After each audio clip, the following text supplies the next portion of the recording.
आज हम बात करेंगे चाइना बना कैसे था और पहले भारत और चाइना के रिलेशन कैसे थे।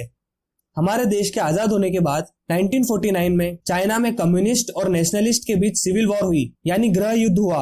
उसमें कम्युनिस्ट की जीत हुई और दूसरी तरफ जो नेशनलिस्ट थे उन्होंने ताइवान में रिपब्लिक ऑफ चाइना देश बनाया और कम्युनिस्ट ने पीपल रिपब्लिक ऑफ चाइना की स्थापना करी, जिसे आज हम चाइना के नाम से जानते हैं।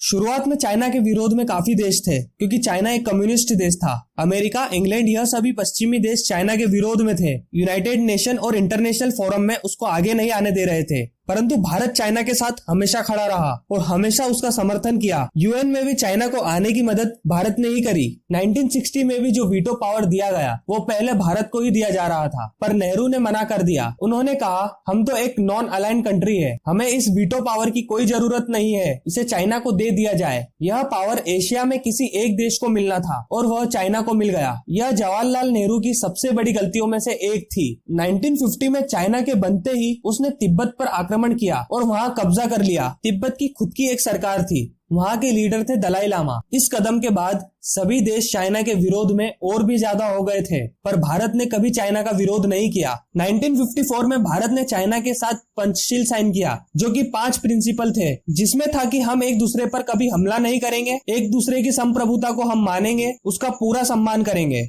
इस कारण भारत ने मान लिया कि तिब्बत चाइना का ही हिस्सा है और नेहरू ने पार्लियामेंट में कहा कि तिब्बत चाइना का कल्चरली और हिस्टोरिकली पार्ट रहा है, इसलिए चाइना का पूरा हक बनता है तिब्बत पर कब्जा करना। इसके बाद भारत और चाइना की बाउंड्री आपस में जुड़ गई, क्योंकि पहले चाइना और भारत के बीच तिब्बत आता था, पर तिब्बत पर कब्जा करने के बाद चाइना और भारत की बाउंड्री डायरेक्ट जुड़ गई। इसके बाद बात आई भारत और चाइना के बाउंड्री डिस्प्यूट की, जो कि 1962 वॉर का सबसे बड़ा कारण था, क्योंकि यहाँ बाउंड्री में कोई मार्किंग नहीं थी जिससे पता चले कि यहाँ से चाइना शुरू होता है और यहाँ से भारत। बस पहाड़ की चोटियों से ही मान लिया कि यह हमारा एरिया है और यह आपका।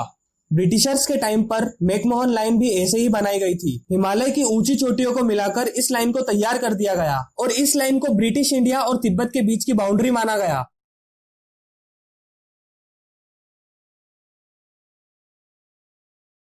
फिर 1987 में ब्रिटिश इंडिया के अंडर आने वाली जगह को अरुणाचल प्रदेश बना दिया गया और इसे एक राज्य का दर्जा दिया गया। पर चाइना अरुणाचल प्रदेश को साउथ तिब्बत कहता है। वह कहता है कि यह तिब्बत का ही साउथ पार्ट है, यह भारत का हिस्सा नहीं है। अरुणाचल प्रदेश में एक तंगवांग नाम की जगह है, जिसकी बाउंड्री भूटान, चाइना और इंडिया से मिलती है। यह अरुणाचल प्रदेश का बहुत इंपॉर्टेंट पार्ट है, क्योंकि 1962 वॉर में चाइना ने तवांग पर हमला किया था और वह तवांग से घुसकर आसाम तक पहुंच गए थे। इसके बाद चाइना ने अक्साई चीन पर भी ऐसे ही कब्जा करा, क्योंकि अक्साई चीन बहुत ऊंची जगह पर स्थित था और वहां ज्यादा आबादी भी नहीं थी, बस नाम मात्र की आबादी थी। इस कारण भारत सरकार ने वहां अपना ज्यादा कंट्रोल नहीं रखा। 1962 वॉर के बाद चाइना ने अक्साई चीन पर कब्जा कर लिया। लद्दाख और चाइना के बीच जो बाउंड्री है उसे LAC यानी लाइन ऑफ एक्चुअल कंट्रोल कहते हैं, जहां अभी फिलहाल में LAC के पास गलवान वैली में भारत और चाइना के बीच युद्ध जैसे हालात बने हुए हैं।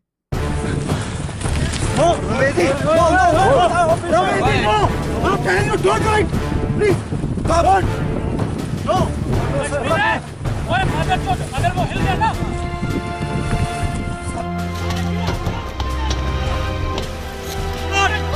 come on,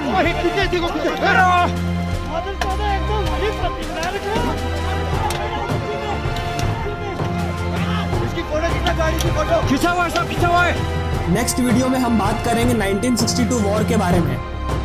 thanks for watching my video. Video अच्छा लगा हो तो लाइक, सब्सक्राइब और कमेंट जरूर कर दें।